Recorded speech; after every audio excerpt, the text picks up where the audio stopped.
Well, maybe as some of you know, we have been thinking about this conference and planning it for about 3 years, thanks to the great vision of our executive director, Sheila, who I think is still out there at the registration desk.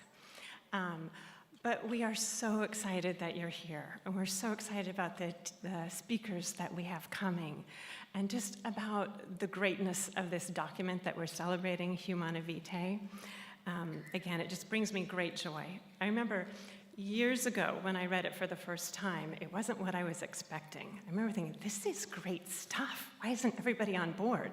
And having been in this field for, I don't know, almost 20 years, you still wonder, why doesn't the world get this? This is so good.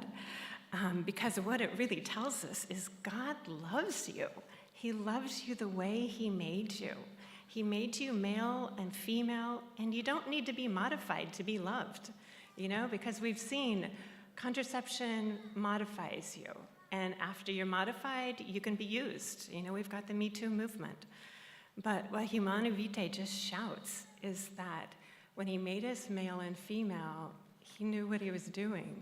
And he's woven into our bodies that reflection of Christ's love for his bride, the church. And so each of us, male or female, have that role to shine with his beauty. Whether we're in a married situation and where that marital love brings us closer to bring how life is sacred, life should come from love, love is sacred, it should be open to life. But then there's also those who are not in the married relationship and how their male and femaleness also has that unique imprint that they bring to witness to the world. Whether it's our spiritual fathers who are spreading the seed of the good news, and then the femininity of those in a single life that grow and nurture and care for and bring that good news to fruition with comfort and love and encouragement. So this, again, when I read it for the first time, of course, he addresses Pope Paul VI of all the forces in the world that would make people want to use contraception. He didn't diminish that. And of course, we all know how prophetic he was in saying that it wouldn't be harder for the young to maintain their morals. It would be easier for infidelity in marriage. And of course, nations could use this contraceptive force in a way to have power over their people. But it's so much more than the church says no on contraception. It's so much of a yes. I want to start with thanking the Diocese of San Bernardino and Bishop Ortega, Bishop Barnes for welcoming us that we could have this here. And also we have some very generous grants and sponsors.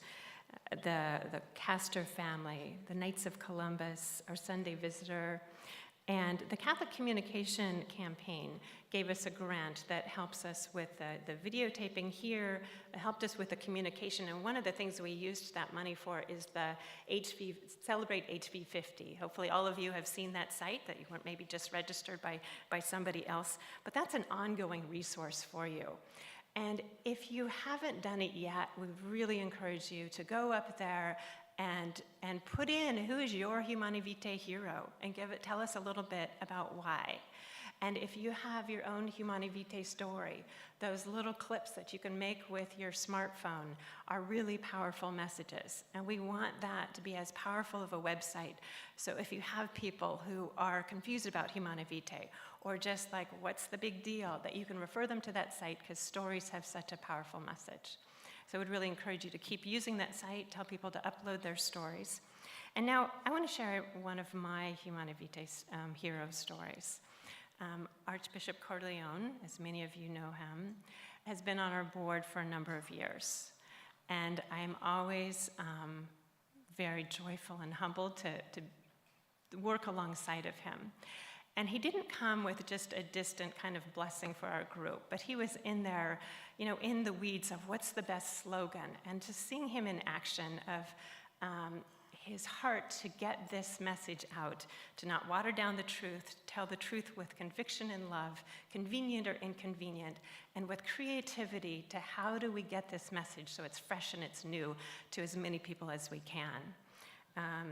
just his strength, his insight, his brilliance, his encouragement has really made him my Humane Vitae hero. And so now if I could have all of you welcome Archbishop Cordileone as our first keynote speaker.